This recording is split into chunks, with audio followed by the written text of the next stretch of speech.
Welcome to Lynn Cullen Live. Talk radio without the static. Email your questions and comments to lynncullenshow@gmail.com. And now your host, Lynn Cullen. And a good morning to you. And let me begin with a bit of an apology because you can tell I think my voice is a little lower than normal. And I keep coughing. And so I'm having a little trouble talking. And that's so annoying for you to be listening to. And I'm sorry. I'm not sure what's going on. Something to do with my lung. But whatever. I'm apologizing in advance, okay? Because I've been doing it all Monday, Tuesday, and now Wednesday. Wednesday, by the way, the 12th of March. Unseasonably, wondrously warm, beautiful day. And even if all else seems to be going awry, at least it appears spring is actually coming. Things to talk about. Good God. I want to respond to a question that I received a few days ago from one of you, from Ed, and I did do some due diligence on it. He wants to do something for Ukraine. I know the feeling. And he says, if Trump won't give Ukraine money, I'd like to send some. Do you know the best way to accomplish this? Well, I had noted that I think it was, I don't know, somebody I read had put together a list of some charities. I am unaware of any way, that you can directly like give to the military, but what you can give is to the Ukrainian people. And one organization shows up quite a lot when you go looking for where to give, and it's called Razom, Razom, Razom for Ukraine, Razom, and it is something that is whatever the legal terms are. It is a 501c3 that is here in the United States, but I looked through its website. It's doing a lot of really good work to support the people of Ukraine in this time of need. It has a 4-star, which is the highest ranking from Charity Navigator, which is an organization that I look to before giving charity, because it also has a lot of very good rankings from others. So your money is going to be wisely used. Razom, Razom. The other that kept popping up is the Ukrainian Red Cross. And obviously all of these things can be found online.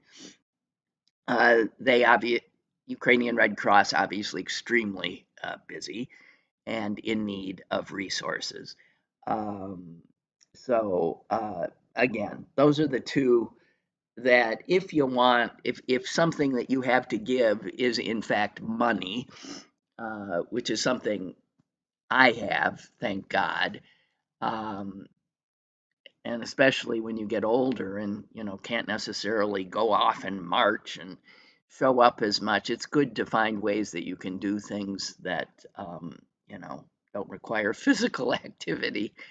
And writing checks is one. Razom and Ukraine Red Cross are two. There are others, and feel free to do research of your own. But before you go giving, do check with Charity Navigator. That is available to you free online. They will give reviews of any charity, um, and how much of their money actually goes to whatever cause they purport to serve. Because, as you know, there are a lot of so called charities that are anything but.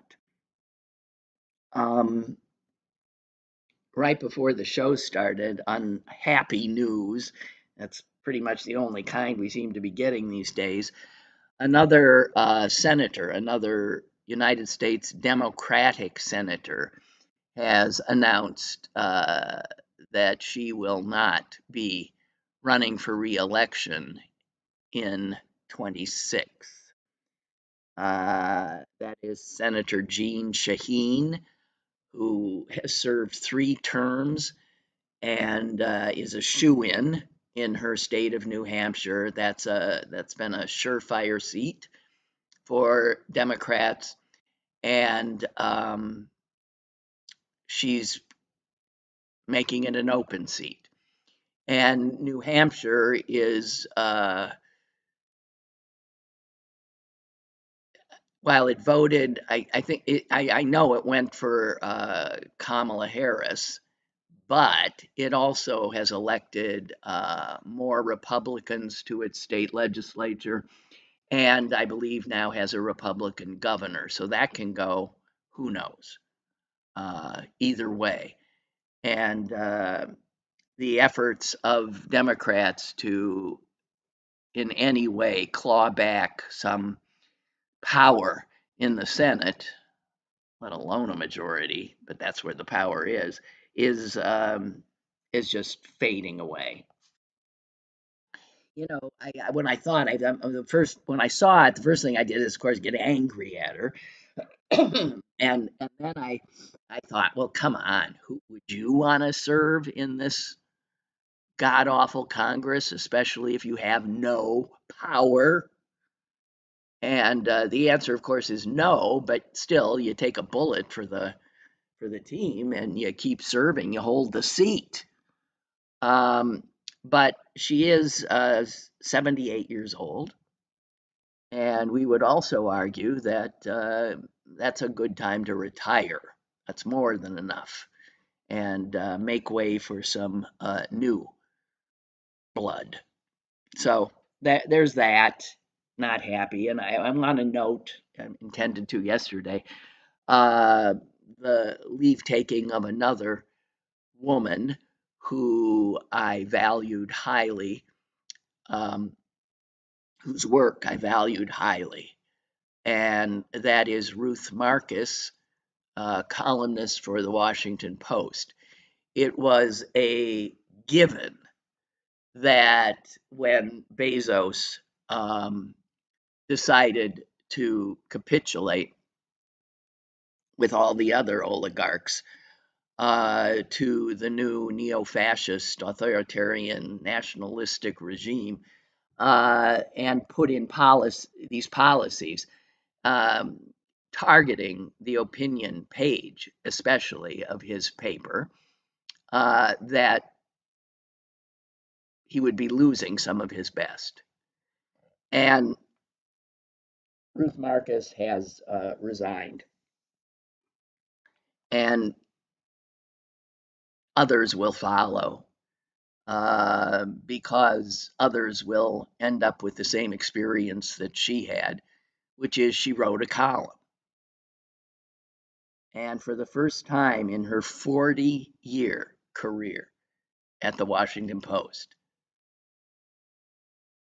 she was told they wouldn't run it. And they wouldn't run it because it was, in part, critical of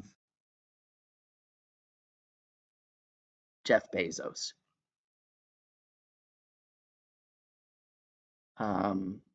You could argue that she probably knew when she wrote it she was putting herself in harm's way of being put in a position where she would, by principle, have to resign. But on the other hand, to not have written what she wrote would be to obey this edict to only write about certain things, something that had never been the case at the Post, and is obviously not something that anyone who believes in a free, unfettered press would support. She said, "I am taking this step after more than 40 years at the Post, following the editor's decision to spike, meaning kill, a column that I wrote expressing concern about the newly announced direction for the section, opinion section, and he declined to discuss the decision with me. Just killed it, and that was the end of it. So she resigned." Now, she is somebody who's just sort of a steady, wise uh, voice, and not a fire eater, not she's just really sober, steady, clear. I think generally moderate voice, and someone who, by virtue of her over 4 decades observing, commenting the world, is has achieved a wisdom and a kind of perception and ability to contextualize, and that is the kind of stuff that I read her for. We all seek out information so that we can arrive at our own points of view. I mean, I hope we do. I know some people just take on others whole cloth. I suppose I'm guilty of that on occasion. I try not to. But this was one of my sources, Ruth Marcus. And she's no spring chicken, so my guess is she'll be hanging it up. Who knows? Who knows? Yeah, Milton, that's right. Chris Sununu, Republican, is the current governor of New Hampshire. So, by virtue of the fact that, yeah, Chris Sununu is the governor, it is not beyond the folks of New Hampshire to vote for a governor a senator who will vote with the Republicans. Although how anyone could empower these Republicans any further is beyond me. Just way, way, way beyond me. Uh,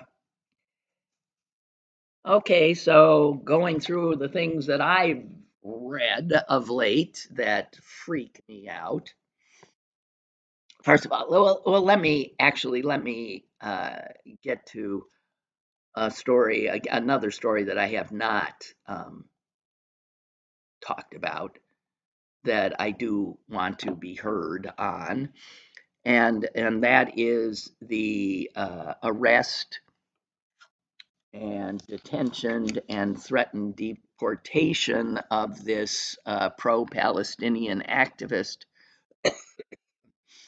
at Columbia, who was at Columbia University, Mahmoud Khalil, I believe is his name, or Khalil, no Khalil, um, and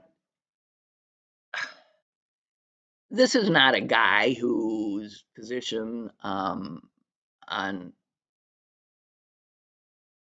Gaza is one that I necessarily concur with. He has devolved into what feels to me as Jew hate, because I've made a point of looking at some of the things he has said.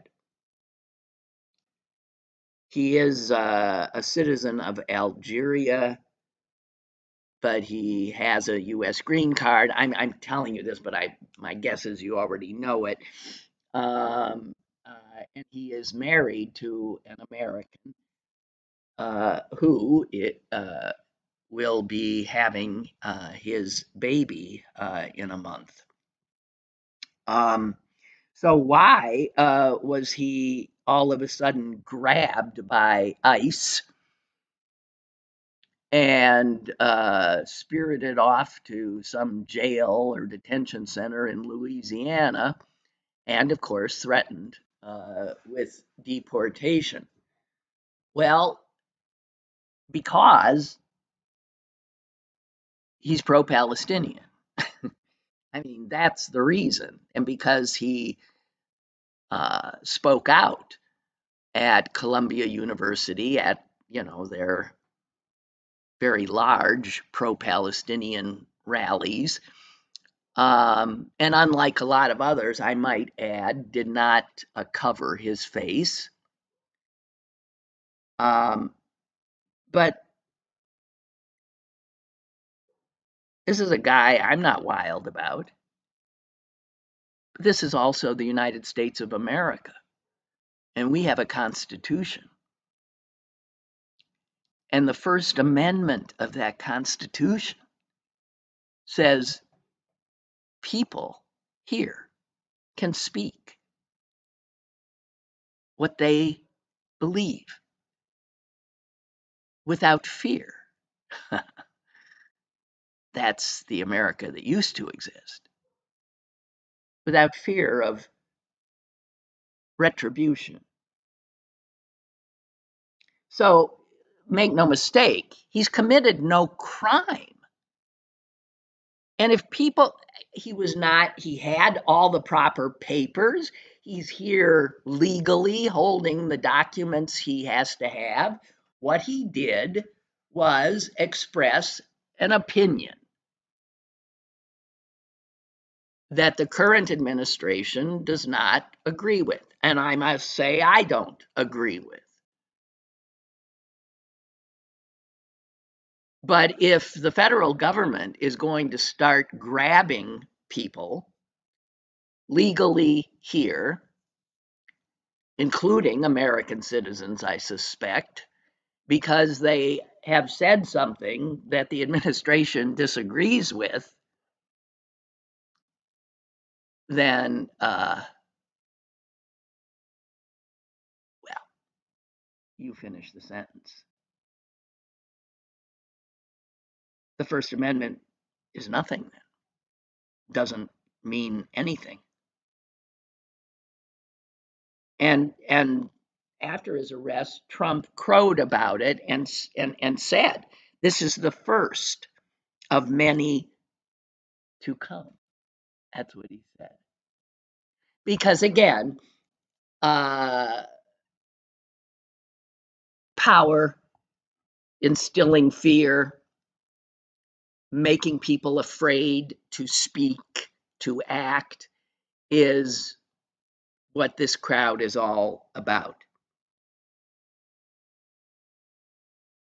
And the president went on to say, "We know there are more students at Columbia who have engaged in pro-terrorist, anti-Semitic, anti-American activity, and we will not tolerate it."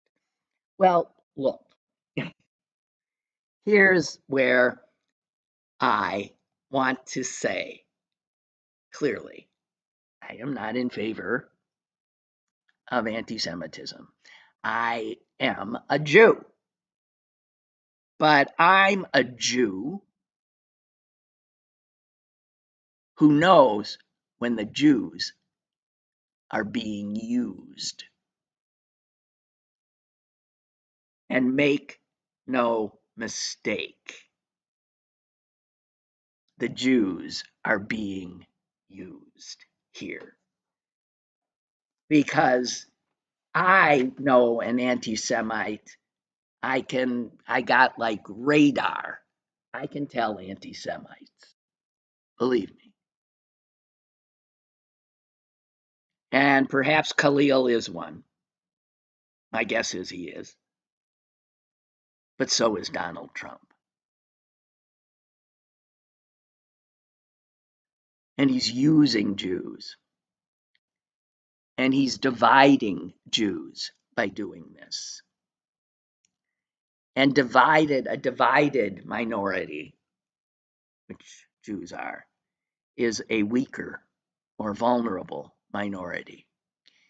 Because there are Jews and Jewish organizations who applaud this, of course, because he's going after someone who probably hates us. But when another hater goes after the hater using the Jew,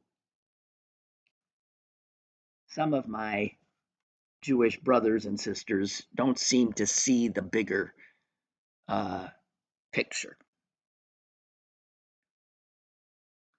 Um,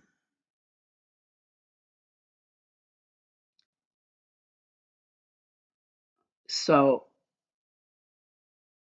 and I have little doubt that, I mean, one of the things Trump is, they're not stupid in this. This is not what a guy that a lot of Americans and certainly a lot of Jews, as I say, would find a sympathetic figure.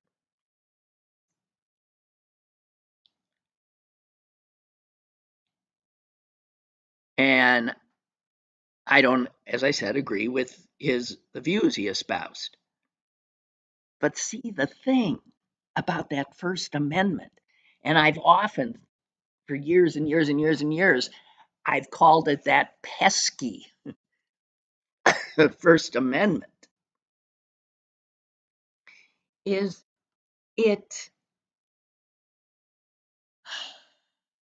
it doesn't mean anything if it doesn't protect the speech you abhor.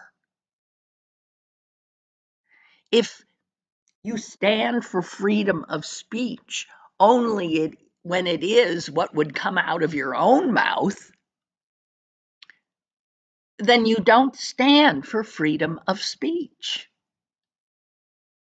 It is easy, God knows we all know, to defend freedom of speech when what is being said is something you absolutely agree with.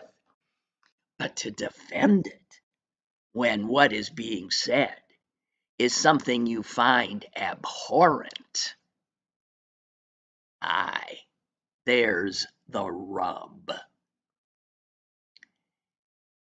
And there have been times, definitely in my life, where I've been unable to do that. But this is a slippery slope moment. If the First Amendment does not apply to him, then it will easily begin not to apply to others. So you go after a character like this, who most Americans will find unsympathetic, right? So that the next day you can go after, well, fill in the blank. Was it Senator Mark Kelly, the astronaut, that Musk or somebody the other day called a traitor? I, I don't know. You know, there's so much going on that it all starts to blur in my head. But you go after this guy today so you can go after a Mark Kelly tomorrow. And that is the very nature of an authoritarian state, where people live in fear of saying something they shouldn't say, because there's a real threat. They will be detained, deported, lose their jobs. As I've said, you can see it all over. You cannot read any newspaper now without seeing over and over and over and over in every article, so and so refused to be identified for fear of retaliation. That's already showing the chilling effect of this bully boy administration. It works. I'm astonished by how easily it works, quickly it works. The little decisions every person makes. Well, I'm not sticking my head out. And then you end up living, well, pick it, in Russia. You end up living in like China, Hungary. You end up living in a place that is governed by fear.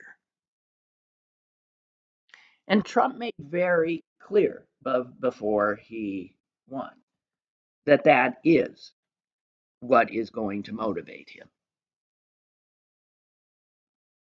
Vengeance, payback, which of course is all for installing fear.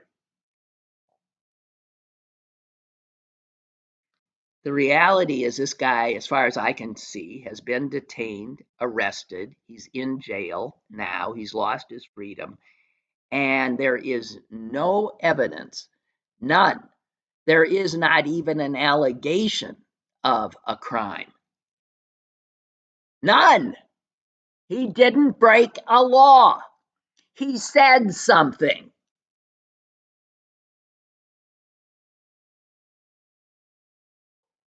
That you in the United States, that is not. He said something. And now he was grabbed up, taken away behind bars.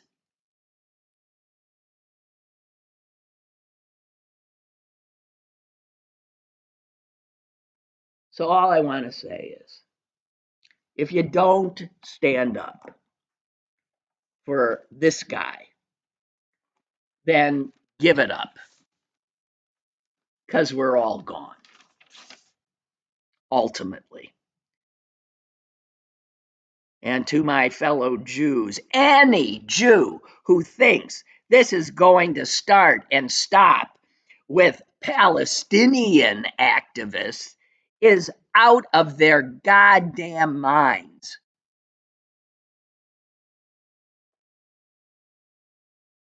The Jews are being used by this anti-Semite.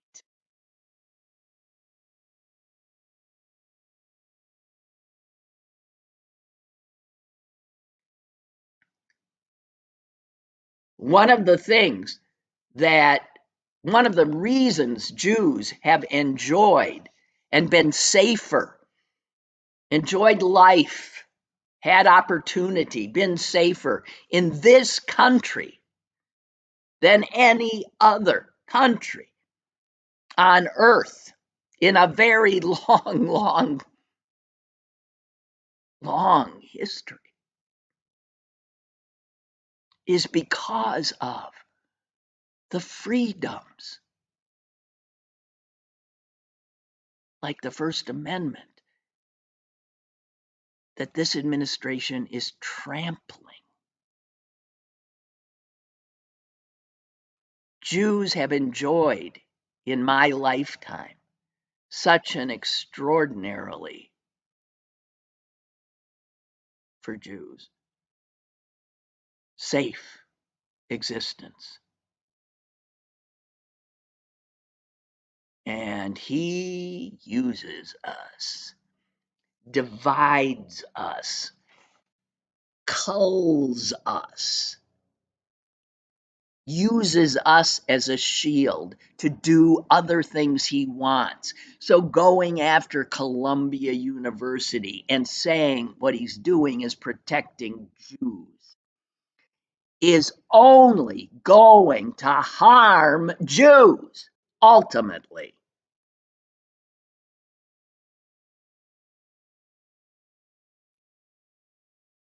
It ain't gonna win us any friends. No. So one of the things I got to tell you, non-Jews, what Jews, every Jew knows this. When anything happens anywhere, if you're with a group of Jews, somebody might say, usually now it's in a, not anymore, it used to be in an almost jocular manner, is it good for the Jews? Meaning, will whatever just happened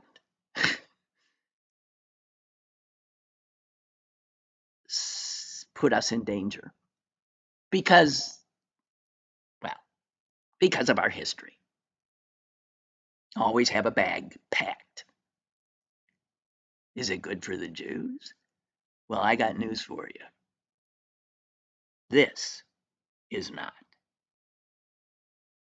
This has nothing to do with protecting Jews or Jewish students, as Trump, that cynical son of a bitch, says. Nothing. It has to do with using us.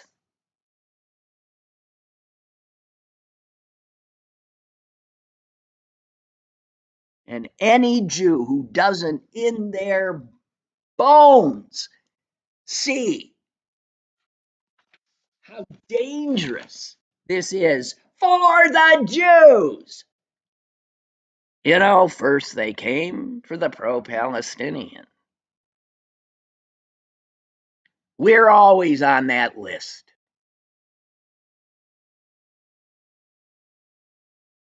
It's why Jews in this country are disproportionately represented when it comes to working for civil liberties, because Jews know those are good for the Jews and everybody else. And as soon as a society starts cramping, starts pulling in, I got news for you. It ain't good for the Jews. And when they start deporting people who don't think the right way, or say the right thing, or maybe worship in the right way, or look quite right, it's not good for the Jews. And when it ain't good for the Jews, believe me, in general, it ain't good.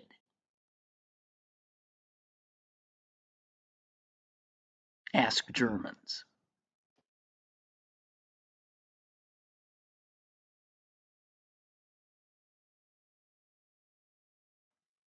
All right.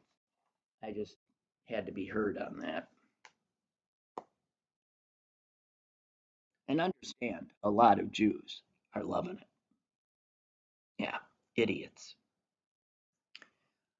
Um, so shocking headline: European Union retaliates against Trump's tariffs with its own tariffs covering $28 billion in U.S. products. The funny thing, I love it, about the EU tariffs are they go after red states. They actively look for where are the people that put this son of a bitch in power. And so that's why they go after Kentucky bourbon. That's one of them. They go after bourbon. They go after Harley Davidson. Although, so you vote for Trump, and if he starts one of these wars, they're going to hit back at the people who put him in power.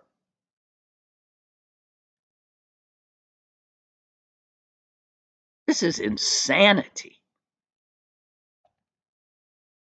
And speaking of that, where did I see somebody actually said a business reporter on CNBC actually flat out said, I might get fired for this. I think he said, again, showing I know this is not the time when you're supposed to say such things, but he flat out said on CNBC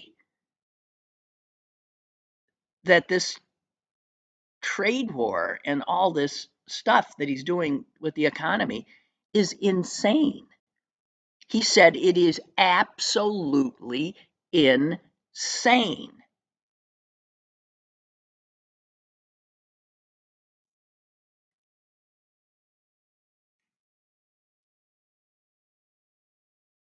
Okay, time for some levity. And where do we go for levity?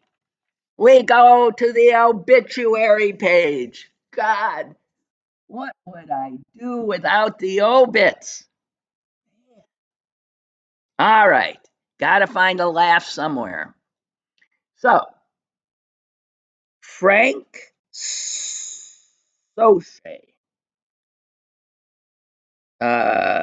Looks like Saucier, but it says right here, pronounced Soche. Frank Soche lived a long life, 98 years old. Do you know who he is? If any of you do, I'm stunned. Um,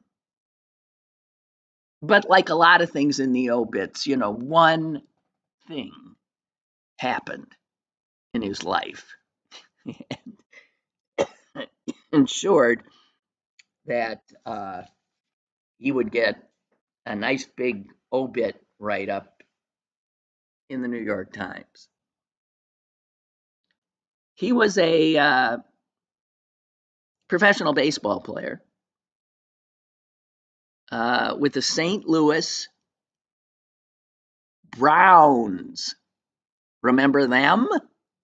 Yeah, before they hit Cleveland, they were the St. Louis Browns, along with the St. Louis Cardinals. And the St. Louis Browns, unlike the St. Louis Cardinals, were a real haphazard team. It was somewhat reminiscent of a team, well, in Pittsburgh. And he joined after service in Korea. He joined the Browns.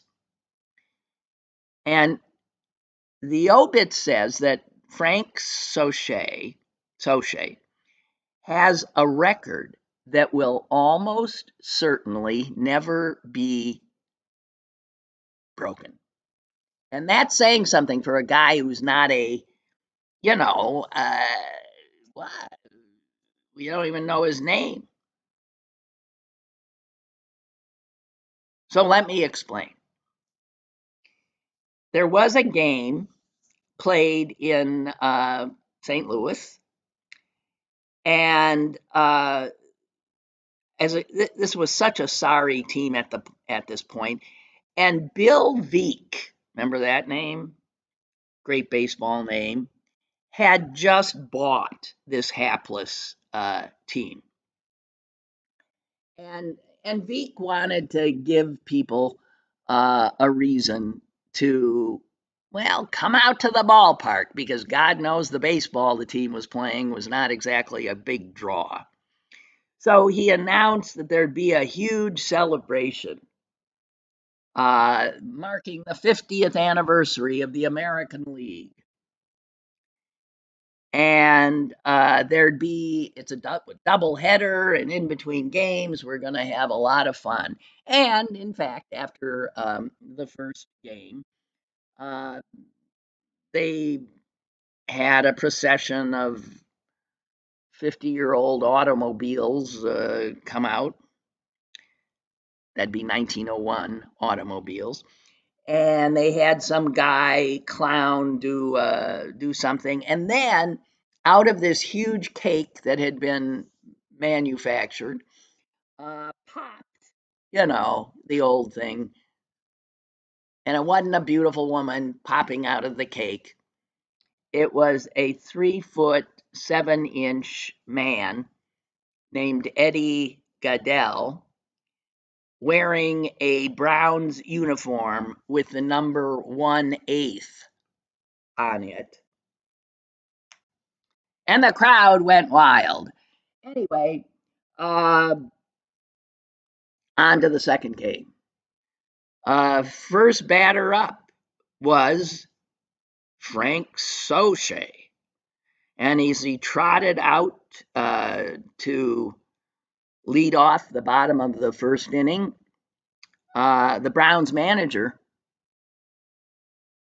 called him back. He said, "Come on, no, I don't want you. Come on back." And instead, out trots to take his place the 3'7" Eddie Goodell, number 1/8. And the ump said, "You can't play this game. What the hell is going on here?" And the manager came out and said, "Hey, yes, he can. He's wearing the uniform because he's under contract." And the ump said, "Let me see that." And he had the contract in hand. And so the 3'7" Eddie Goodell crouched at the plate, tiny little strike zone, and it worked. They were playing the Detroit Tigers, and the pitcher, Bob Kane, walked him on 4 straight balls. And as Goodell trotted to first base, he stopped 2 or 3 times to tip his hat to the crowd. And when he hit first base, he was, of course, immediately replaced by a pinch runner.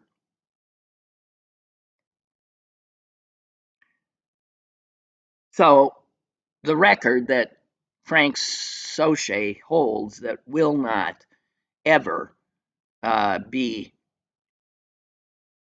matched is he was the only major league player removed from a game by his manager for a 3'7" circus performer, which is what Eddie Goodell was.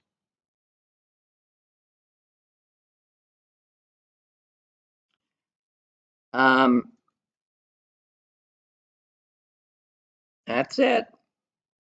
By the way, Soche said in an interview about 20 years ago, "I know it might have cost me a time at bat, but that was the funniest thing I ever saw." So there you have it. By the way, the league, American League president, went nuts and avoided Goodell's so-called contract. Well, it was a contract, and that, as they say, is the rest of the story. Hang on, I'm seeing some mail.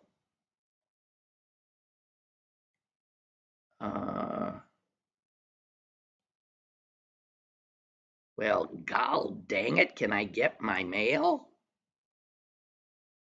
You've got mail. I guess I don't. Excuse me, guys.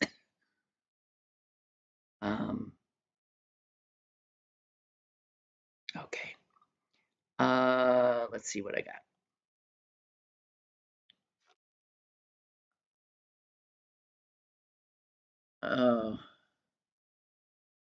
Gigi, totally off topic. I don't blame you.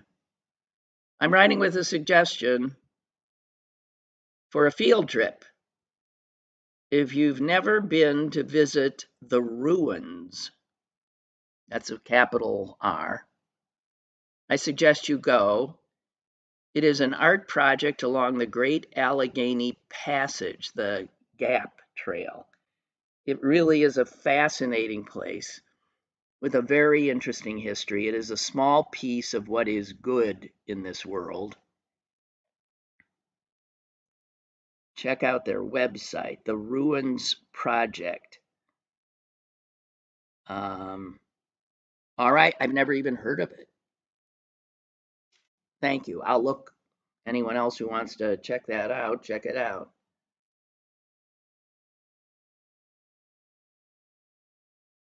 Susan writes, Trump is notoriously famous for holding a grudge. I can't help but wonder if Trump is going after the Colombian student because Trump or his children applied to but were not accepted to Colombia. Nah, I don't think, well, it wouldn't help their cause, but no, I think it's because they had some of the most virulent pro-Palestinian, uh, encampments and protests, and they really did make things difficult for some of the Jewish students who were attending there, and that it happened in a city with such a large Jewish population. Who knows? I don't know. Kurt writes, it's fascinating that Trump would go after one of the uncommitted pro-Gaza protesters that basically handed Trump the election. Listen, it never ceases. There's all these pro-Palestinian people.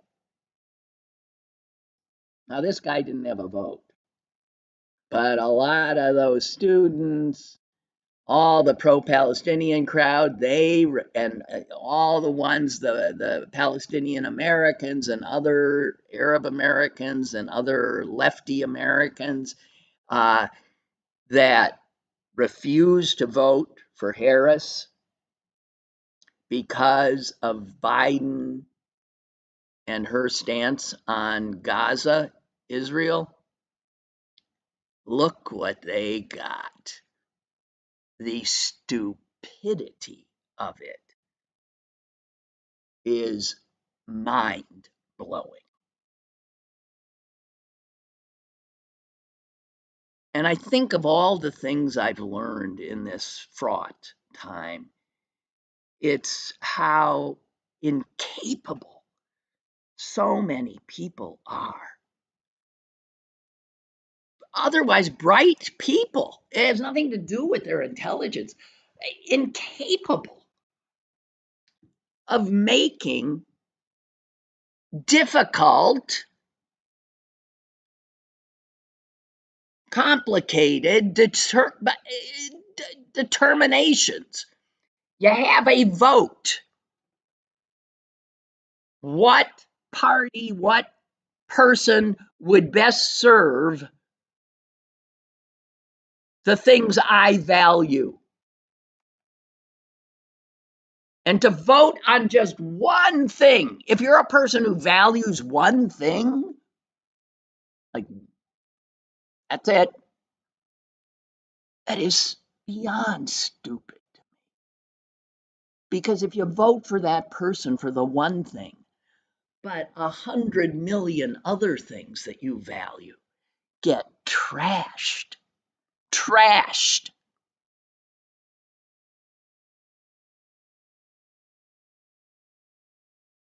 Well, obviously, you'll live to regret that emotional decision. To vote with your emotion, not with your brain. It's too late for all of that. So many did it. So many did it. Sean saying Harris could have said one or two encouraging words and would have earned their vote. I don't think so. No, they're, Sean goes on, she stayed quiet on Gaza, which spoke volumes of her character. I voted for her, by the way. Well, good, but hey, yeah, she stayed quiet on Gaza. I don't know. She was loyal to the man who picked her to be his vice president, maybe to a fault. Huh? There was no threading that needle for a lot of people. I don't know. I'll stand by what I'm saying. Emotion. And emotions were so high.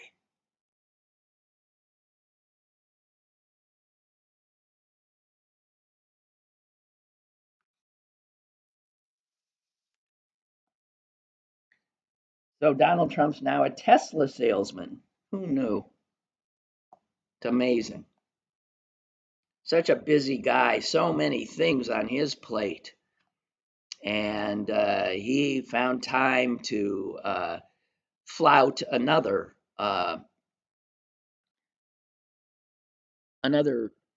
basic tenet of proper behavior, ethical behavior for a president by touting a commercial product on the front lawn of the White House. Just mind blowing. Incredible. Whoa, the president is beautiful. You can have it for a low, low price of $35,000. Mm-hmm. I don't know if you saw this. It's not big in this with the current crap that's going on. But the guy who owns the beautiful car company that Trump now works for, um, they they axed two food safety panels. It doesn't sound like much. These were panels, two different panels, made up of experts, scientists, in detecting poison in the food we eat. And they worked without pay in an advisory capacity so that the FDA, the Food and Drug Administration, the USDA, the Department of Agriculture, and others would have access to their expertise. They worked without pay. So understand, axing these two committees doesn't save any money. One of them had a budget of $75,000. The other a budget of what? Something 100 and some thousand. And that's just so they could, maybe have each one had one staff member or something that put some meetings together. I don't know. But these are people that volunteered, offering their substantial expertise to government and to that government scientists might not necessarily have.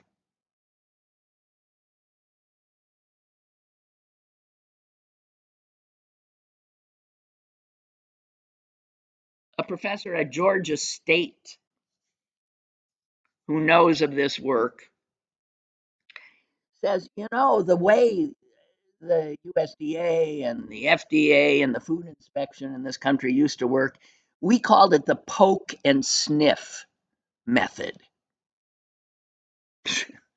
That's how it worked.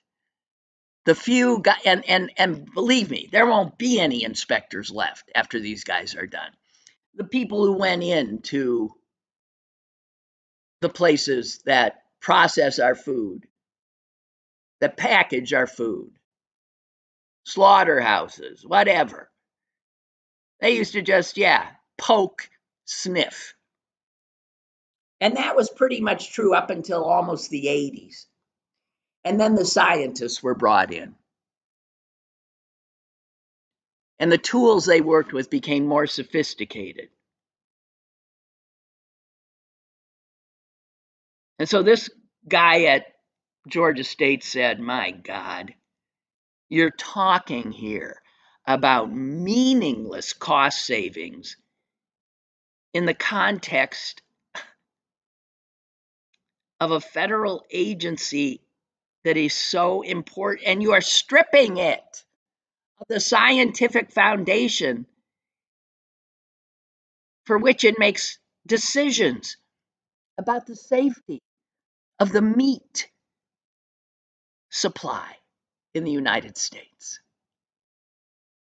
Not just meat. But, okay, moving on to another horror. This story just enraged me. This shows the contemptibility of these Republicans. How nothing is too small for them. They'll stoop to anything.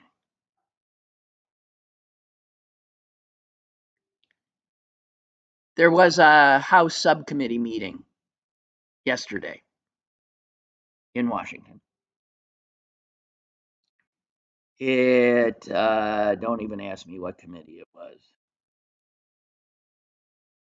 The head of the committee, though, of course, because the Republicans control, was a Republican, a guy named Representative Keith Self from the not so great state of Texas.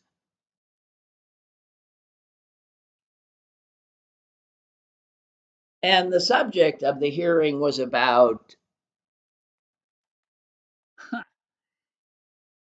security and U.S. assistance to Europe, which we know the Republicans are not for anymore. They're not particularly for our security, and they're certainly not for European security, and they're sure as hell aren't into assistance. But anyway, they were holding a meeting. I can't imagine. Republicans and Democrats. And one of the Congress people on the committee is one of the new members of Congress, Representative Sarah McBride.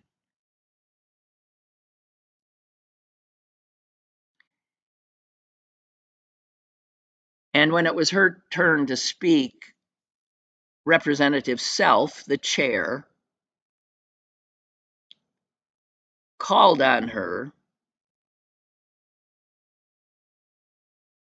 thusly. The representative from Delaware, Mr. McBride,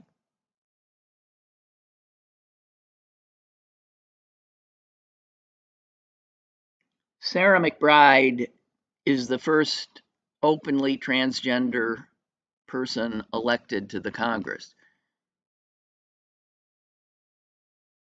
He went out of his way to call this woman Mr. McBride.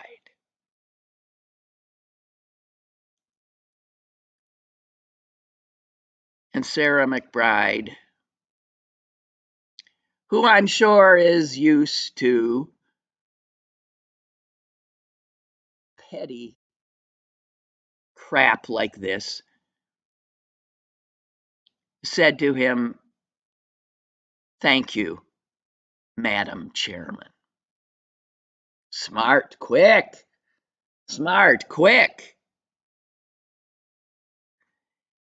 And as soon as she said that, the ranking Democrat sitting right next to this son of a bitch from Texas said, "Sir, you are out of order. Mr. Chairman, have you heard this one before? Have you no decency?"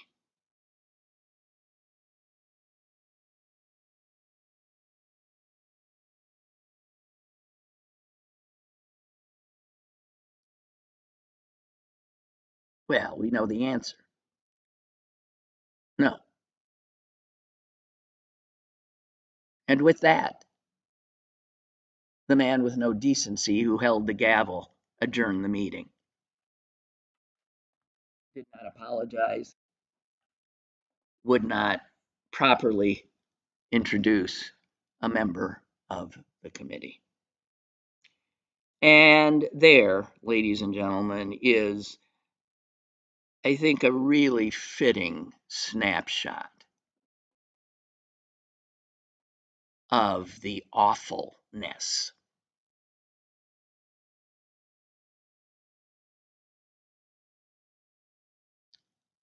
of the Republicans.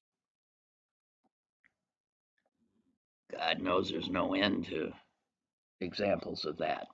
Okay, that's it for me. I thank you for joining me today, and I'll be back tomorrow. Enjoy, take yourself, out into this glorious, beautiful day if you can, and at least enjoy that. Okay, and keep on keeping on.